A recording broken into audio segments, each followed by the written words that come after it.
តោះចឹងយើងមកសិក្សាស្វែងយល់អំពីទូនីតិអក្សរនីមួយៗនៅលើប្រអប់លេខយើងទាំងអស់គ្នាបាទចឹងយើងងាកមកលើប្រអប់លេខរបស់យើងប្រអប់លេខឡើងរបស់យើងណាចឹងបងប្អូននឹងឃើញគំនូសតាំងអក្សរអង់គ្លេសដែលគេតាំងលើប្រអប់លេខហ្នឹងអក្សរអង់គ្លេសដូចជាអក្សរ P ទី1អក្សរ P ទី2អក្សរ O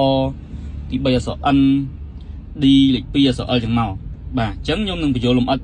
ពីអក្សរនីមួយៗថាតើអក្សរនេះសម្រាប់ធ្វើអីអក្សរនេះសម្រាប់ធ្វើអីអក្សរនេះសម្រាប់ធ្វើអីបាទតោះចឹងបងប្អូនមើលមកអក្សរខាងលើមុនគេគឺអក្សរ P ចឹងតួនាទីរបស់អក្សរ P គឺសម្រាប់ parking បើនៅសម្រាប់ចតការចតឡាននៅស្ងៀមកង់ទាំង4មានលុកបាទកង់ឡានយើងទាំង4លុកអត់ឲ្យរុញទៅមុខថយក្រោយបានទេបាទចូលមកដល់លេខអក្សរទី2គឺអក្សរ O គឺសម្រាប់ថយក្រោយបានថា return គឺសម្រាប់អាយ៉ែក្រោយពេលដែលយើងចង់អាយ៉ែចូលផ្ទះអាយ៉ែចេញពីផ្ទះអាយ៉ែចតចូលប្រអប់គឺយើងដាក់អក្សរ O បាទបន្តមកទៀតលេខរៀងទី3គឺអក្សរ N អក្សរ N នេះគឺស្មើនឹងដោះលេខស្មើនឹងលេខ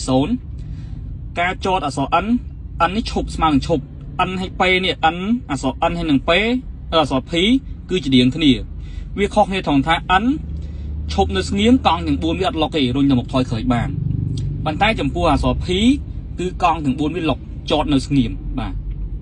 គឺ N ដោះលេខកង់ទាំង4វារុញទៅមុខថយក្រោយបាន P គឺរុញទៅមុខថយក្រោយបាននេះគឺចតនៅស្ងៀមបាទបន្តមកទៀតគឺអក្សរ D អក្សរ D គឺ drive គឺសម្រាប់បើកទៅមុខទូទៅសម្រាប់យើងបើកផ្លូវលាតរៀបស្មើធម្មតាបើកចុះខេតចូលពេញចេញផ្លូវស្ទះផ្លូវចង្អៀតផ្លូវទលាយមិនក៏ដោយគឺយើងដាក់តែអក្សរ D បើករហូតចឹងទៅលឿនយឺតអីតាមចិត្តយើងចង់បានហ្នឹងទៅបាទ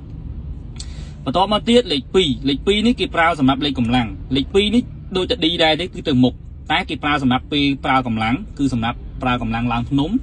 ហើយនឹងចុះភ្នំចុះចំណោតណាបើថាឡើងចំណោតនិងចុះចំណោតឡើងទួលនិងចុះទួលសម្រាប់ចោតណាបើសម្រាប់ផ្លូវ